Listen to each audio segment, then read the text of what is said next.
Dialysis મશીનો ધીમા પડ્યા અને સ્ટાફની અછતથી દર્દીઓ હેરાન. મેડિકલ વેસ્ટ ટ્રોમાની બહાર ફેંકાયા. સુરતની નવી સિવિલ હોસ્પિટલ જ બીમાર હોય તેવી સ્થિતિ સામે આવી છે. છેલ્લા 15મી વધુ દિવસથી ડાયાલિસિસ મશીનોની ધીમી ગતિ અને સ્ટાફની તીવ્ર અછતને કારણે દર્દીઓ અને તેમના પરિવારજનોને અસહ્ય હાલાકીનો સામનો કરવો પડી રહ્યો છે. આ સાથે જ મેડિકલ વેસ્ટ પણ ટ્રોમા સેન્ટર બહાર ફેંકવામાં આવી રહ્યા છે. આ પરિસ્થિતિ દર્દીઓના સ્વાસ્થ્ય માટે જોખમી બની રહી છે અને હોસ્પિટલની વ્યવસ્થા પર ગંભીર સવાલો ઊભા કરી રહી છે. સુરત સિવિલ હોસ્પિટલમાં દરરોજ હજારો દર્દીઓ સારવાર માટે આવે છે, જેમાં ડાયાલિસિસ જેવી જીવનરક્ષક સેવાઓની જરૂરિયાત ધરાવતા દર્દીઓની સંખ્યા નોંધપાત્ર છે, જેના કારણે દર્દીઓને સમયસર સારવાર મળવામાં વિલંબ થઈ રહ્યો છે. આ મશીનોની સમસ્યા લાંબા સમયથી ચાલી રહી હોવા છતાં તેના નિરાકરણ માટે નોંધપાત્ર પગલાં લેવામાં આવ્યા નથી.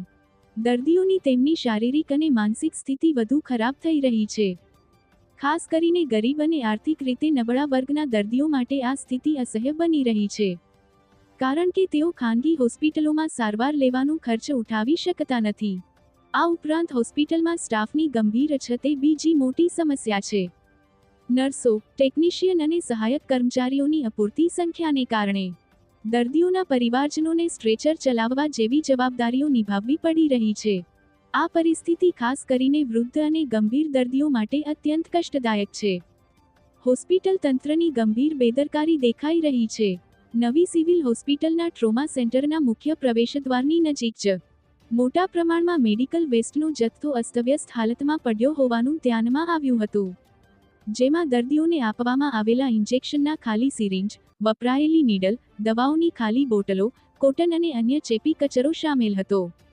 ચોમાસાની ઋતુમાં આવા ખુલ્લામાં પડેલા બાયોમેડિકલ વેસ્ટને કારણે ગંભીર રોગચાળા ફાટી નીકળવાનો ભય સેવાઈ રહ્યો છે. આ ઘટના હોસ્પિટલ તંત્ર દ્વારા બાયોમેડિકલ વેસ્ટના નિકાલ માટેના નિયમો અને પ્રોટોકોલના ઉલ્લંઘનનો સ્પષ્ટ સંકેત આપે છે. Bureau report, Surat.